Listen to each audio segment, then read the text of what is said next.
In this presentation, I'm going to talk about regressions and mainly about how you read the results when they're published in a paper. And so I'm going to assume that you've read the chapter on regression and have a basic idea of what it is as a statistical function.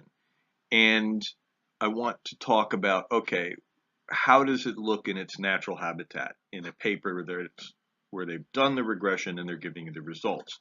Therefore, I gave you the Hartley and Russet article, which does a lot of regressions on people's poll results, people's opinions about the security threat to the country and their feelings about, are we spending enough on defense?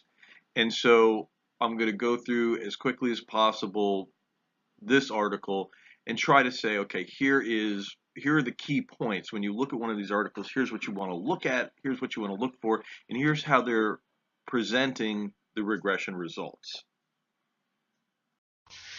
Okay, the article in question here is Hartley and Russet, Public Opinion in the Common Defense, Who Governs Military Spending in the United States? And what they're interested in is more of a cause than an effect, right? They're interested in seeing, does public opinion actually matter to Congress? Or does the policy output come from other factors? And this is the question that this is why they're here. This is their interest. And so they're looking at defense spending as something that is a good test case for this, because it's a national policy that people have opinions on, and there's also other arguments that their bureaucratic influence is driving defense spending. And so they wanted to see, hey, does it matter what the public thinks in, when it comes to how much money the U.S. spent on defense in any given year? And so they end up looking at this. So their dependent variable is changes in defense spending. Now, you almost always want to look at changes because when you look at budgets, because budgets are almost always based on what you did last year, it highly correlates. It's actually called autocorrelation. It correlates to, that what you spend in 1990 is going to be a function of what you spent in 1989, and you're just going to change a little from that. That's a very common feature in budgets. And so what they're really interested in doing is seeing the percentage change from one year to another in defense spending to say, hey, did defense spending ramp up this year or did it go down? And there's much more variation. In general, defense spending, kind of went up in Vietnam and down, but it tended to grow on any given year because of inflation and spending. So by looking at percentage changes, that isolates what they're looking for. Their independent variable is public opinion on defense spending, and they have polls that ask people. Basically, it comes down to a poll question of, are we spending too much or too little on defense? And so they can say, all right, what percentage of respondents said we're spending too little on defense? And those people, that then becomes, the more people that say we're spending too little on defense suggests public opinion wants an increase in defense, right? Makes sense. And so that's their measure of the independent variable. And I'm trying to go very quickly through this, assuming that you have read or are going to read this article. Then they have control variables, because they know other things affect defense spending. And regressions, almost all regressions are multivariate regressions. We don't just have one independent variable and a dependent variable. Very often, these things have multiple variables that can be called other independent variables. If these are control, I'm calling these control variables here because they're not what these guys are interested in, but they think it will affect defense spending. And so in order to kind of isolate the effect of public opinion on defense spending, they have to also have these other variables. And what they think will affect defense spending is, how much the data is from 1965 to 90. Cold War, clearly what the Soviets were doing was probably having an effect. And they say, all right, well, what they expect that U.S. defense spending will be affected by how much the Soviets are estimated to have spent. It's lagged, meaning, we don't know what they're spending this year, but we do know what they spent a year ago, 2 years ago, 3 years ago, and they're going to end up finding out that the 3 year ago data is the stuff that really matters. So we have lagged estimates of Soviet spending, and they also then say what is the gap between, because they thought maybe the gap between U.S. and Soviet spending would be a motivator to spend more or less. The larger the gap, the more there would be this sense of, okay, we need to spend more. And so these other variables are in there because they thought, yeah, these will have an effect. They should have an effect. And we want to control for that to isolate how much public opinion, how the percentage of people saying too little, right? What effect does public opinion have on this? Now, when you read through a paper, you're always going to come at some point, they all have this pattern to them. And most of the empirical work in this paper actually occurs on page 910.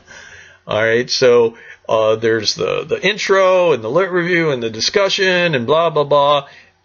Then they talk a lot about the data, eyeballing, what are the changes? Do we have fluctuation there? What is public opinion? What's it look like? And so there's a lot, there's a few pages of cross-examining the data.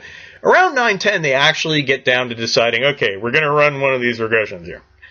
And to do that, you'll see this. And sometimes it'll be more mathy looking with, Greek letters. It'll look like a formula.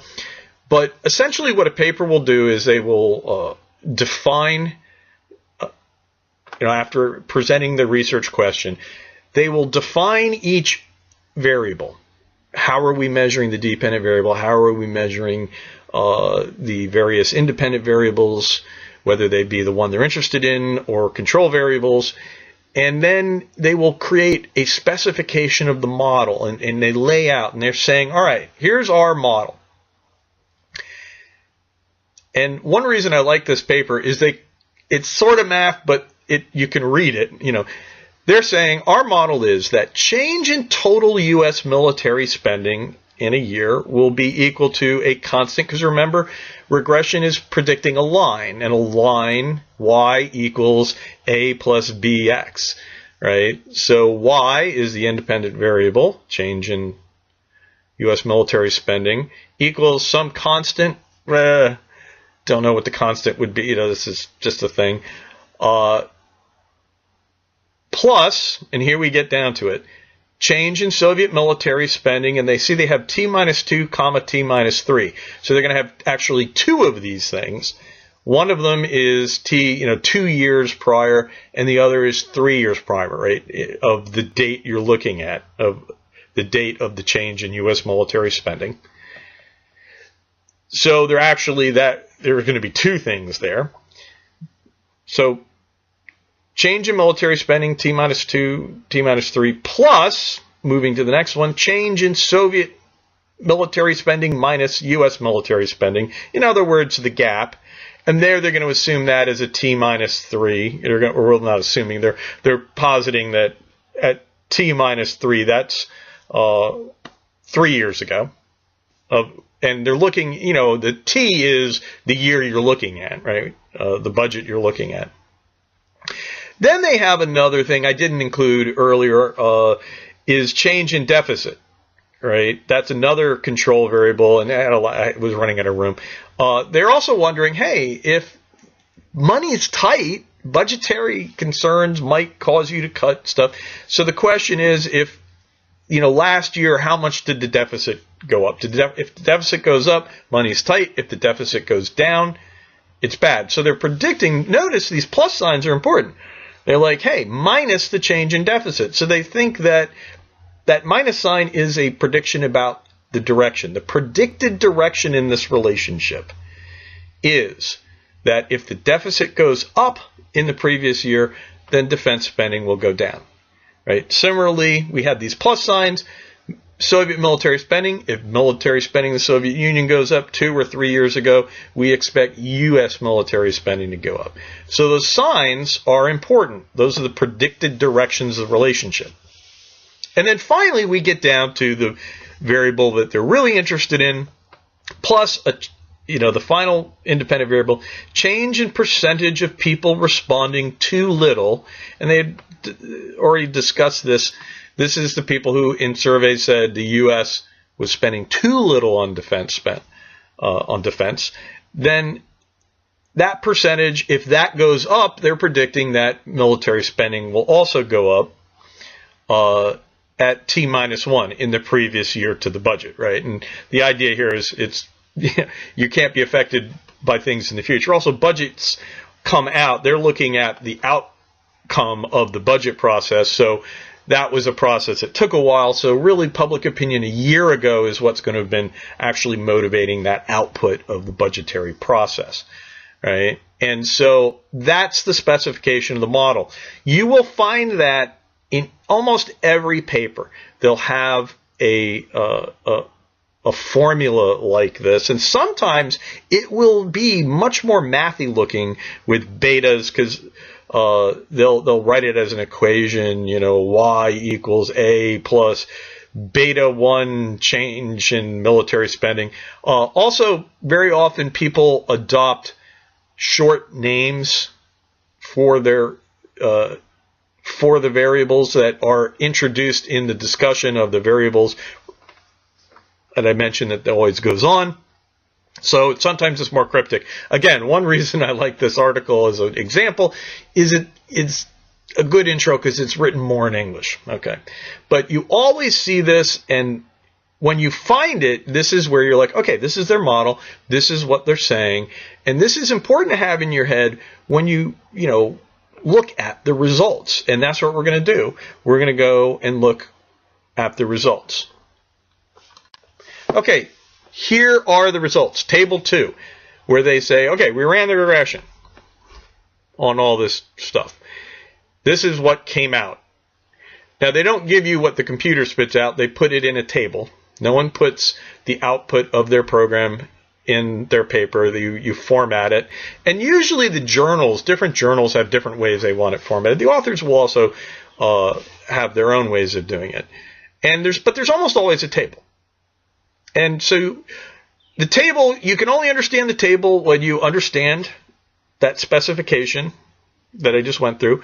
And you can only understand the specification if you understand what each variable is they're looking for and how they're defining it. Like I say, this table is more transparent because they have intuitive names for the variables. Other folks will come up with abbreviations. And in fact, the second example, you'll see that. Okay, so what do we got here? Well, remember, in a regression, it's going to give us, the results are going to predict a line. They're going to try to fit a line to the data. So we're going to get coefficients, right? Now, the first thing is the constant, not really a coefficient, I'll admit. And so they report the constant is negative 1.29. So that's like in a world where everything else is 0, where the Soviets didn't spend anything, and where nobody thought they were spending too little on defense, and there was no change in the deficit, we would have a change of negative 0.29. I don't know. I don't think there's a substantive meaning. Sometimes there's a substantive meaning to the constant. Other times there isn't. They report it. That's a standard. So the first lesson is, a lot of times you ignore that first line, the constant, and move on to these other things. Okay, now we have the coefficients moving down. And you see we have 3 columns. The first is the coefficient. The second is the standard error. And that is reported as a matter of form in almost everything. The standard error, what was the standard error in the regression between the predictions, the predicted effect and what actually happened? And that's a number. And basically, what you need to know is that the p-value, the probability that the null hypothesis is true, that what you're seeing, the relationship you're seeing, could just be the result of randomness, is going to be related to that, or the ratio of the coefficient to the standard error. And once upon a time, people, when they did this, they just reported the coefficient and the standard error, and you were supposed to guess at what the p-value was. Over time, it's become more common to actually bring in information about the calculated p-value, which is going to tell us, if you recall, the significance of that variable, of the relationship between that independent variable and the dependent variable. And it used to be they just had them and you looked at them and you could see that. Now they bring it in. In this case, they're actually got a column. They're telling you the frickin' p-value, right? And so in the first case, we have a p-value of 0.08. And we see, all right, so Soviet military spending, they found the relationship here to be a 0.357, meaning that for an increase of 1 in the unit, whatever unit they're using for military spending, would increase the change in military spending. By the way, where's the dependent variable listed in that? Well, look at the title, Explaining Changes of the table here. Explaining Changes in U.S. Military Spending, 1965 to 1990. That kind of tells us, that's where the dependent variable, by the way, gets listed more or less in the title. Of course, the reason you had the specification was to tell you all this stuff before. That's why it's important to have that to interpret the table. But that first thing, the effect on military spending was, for an increase of 1 in Soviet military spending at T minus 2 years prior, the percentage change went up 0.357. And it's positive. But the p-value is 0.08, which isn't bad, but isn't good. There's an 8% chance that relationship could in fact be just a result of randomness.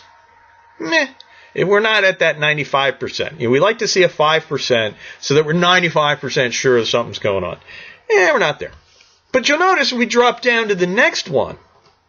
Hey, look, Soviet military spending 3 years ago, T minus 3, coefficient 0.5. And very often the authors, you have to do some math to find out because it all depends on the units. What units are we measuring for Soviet? Are we using billions, millions, tens of billions? What are we talking here? And you frequently, the authors have to do some calculations to say, okay, how much does this really mean? But what we do see a positive relationship. Again, that's the predicted direction. There's no plus sign there. It's assumed, right? If there's no plus, it's positive. The standard error, you'll see that the standard error is rather small compared to that coefficient. And accordingly, the p-value is lower. And in fact, the p-value here is 0.01. There's a 1% chance that this relationship could occur randomly. Hey, that's pretty good. We're 99% sure something's going on. Cool. Moving down the list, what's the difference between Soviet and U.S. military spending? Right? It's negative, which wasn't in the predicted direction, because that was positive in the specification. And look at how, the standard error is actually bigger than the coefficient. And that tells us that the computer calculates, but that it relates to it. The p-value here is 0.18. There's an 18% chance that this is just the result of randomness. So, fail, not what we were expecting. So we're not, when you look at that result, you say, not in the predicted direction. And again, we had to have that specification to have the prediction of the direction, right? Because there was a plus sign in the specification for that variable. So it's not in the predicted direction, and it's only at 0.18. Fail. The deficit, and I keep moving down the list, deficit at T minus 1 in the previous year. Negative predicted, that's the predicted direction, and it was a change in the deficit. And so, yes, we do see if the deficit goes up, we see defense spending going down. right? Now that number, that coefficient, looks smaller than the other ones, but remember, different units are involved here. That's why sometimes directly interpreting the coefficients, because the coefficient, the sign tells you the direction, but the coefficient itself tells you the actual nature of the relationship in terms of its strength. But you've got to, and it tells you, as always, the coefficient tells you for an increase of 1 in whatever the unit is of the independent variable, how much does the dependent variable change? And so you have to look at the units to get a sense there. But, so, don't look at it and say, oh, Soviet military spending 3 years ago was 0.5 and this is 0.06. It's a bigger effect. Maybe not. But we are seeing predicted direction and effect. And look at the p-value, 0.02. Nice. Right? Only 2%. So that appears to be something that has an effect. And then finally we come down to the thing we were here to see in the first place, and they have too little, right? What percentage of people thought we were spending too little on defense spending? And it turns out that for each increase of 1%, because we know that too little is the percentage of people saying too little, so we know the unit. For each increase of 1% in that, we see an increase in 0.261 of changes in, and I believe the changes in military spending are percentage increase. So we see that there's a relationship that's positive. And is it statistically significant? Yes, at 0.05. So right there at the classic 95%. In their write-up, and the authors, you can always interpret things. And in their write-up, the authors say, hey, that p-value is actually even more impressive given our surveys were kind of inconsistent in their writing, and so we would expect a little bit of noise in there, but it works. And so we are still seeing, even though the measurement of the public opinion changed, because they talk about the wording of questions and all, they said, but it still works. That, that's impressive they argue that that's impressive. So now we do see that, hey, look, there is a relationship there. Now, one other statistic that's very important is your goodness of fit, right? Your PRE measure, as the book calls it, and that's R squared. And we actually have adjusted R squared because we have more than one independent variable, and it's down in the notes, as it often is. Sometimes people will put the R square in as a separate line in the chart, but we should know to look for it. And so the R square tells us that 0.77, right? That means that this model explains about 77% of the variation in the in the dependent variable. So we're explaining about 77% of change, which is not bad. It's not. There's still 23% of changes that have to be explained by other things.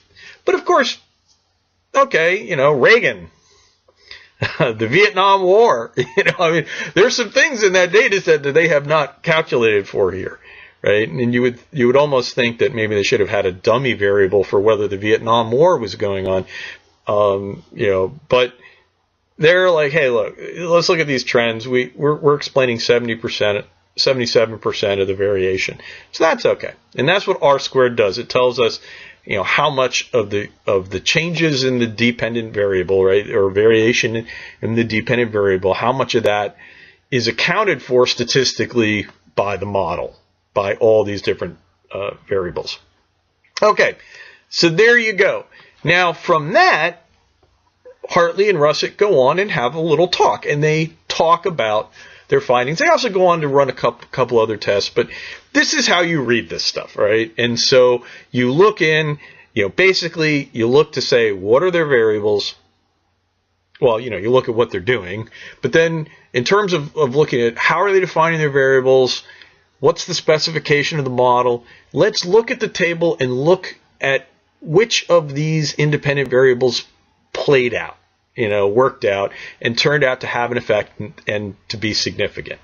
And so that gives you very quickly a snapshot of it, and then you read, with that in your head, you read their stuff, because they will talk about it themselves. Whenever someone and whenever you write, when you put a table in, you talk about it. And so that's what they do. And their finding here is basically, look, we find that, and they're able to calculate what had more of an effect in terms of actually changing things. And they said, look, the thing that had the biggest effect was Soviet military spending 3 years ago. When they went up, the U.S. went up. And you'd expect that in a Cold War situation. You'd expect that. And they called this is some kind of objective external factor. The gap didn't seem to matter much. The deficit did matter, and you would again expect that budgetary concerns, but it was less. They found that was less, actually had less of an effect than the whole too little thing. And they found that in the middle, and like I said, you read through there to get that additional information. That's not in this chart. You have to figure it out. But they go on to say, so, hey, we do see that there is an effect, that defense spending has been driven by, at least in part, by public opinion. Not as much as by Soviet military spending, but public opinion does play a role in this, and so Congress does not ignore the public, and so now and then they spin that in their conclusion. Here you have what I always call that empirical. It's the result, or that hard kernel of empirical truth. This is what we see. We see Soviet military spending mattered, the deficit mattered, and the percentage of public who said the government was spending too little on defense mattered for how much we actually spent. That is there. That's just your hard kernel of empirical truth. They spin it and put it in the context of, how do we feel about this? And what does this say about the functioning of government and democracy and blah, blah, blah, blah, blah. Like I said, just wanted to show you how to look at this one thing. Now,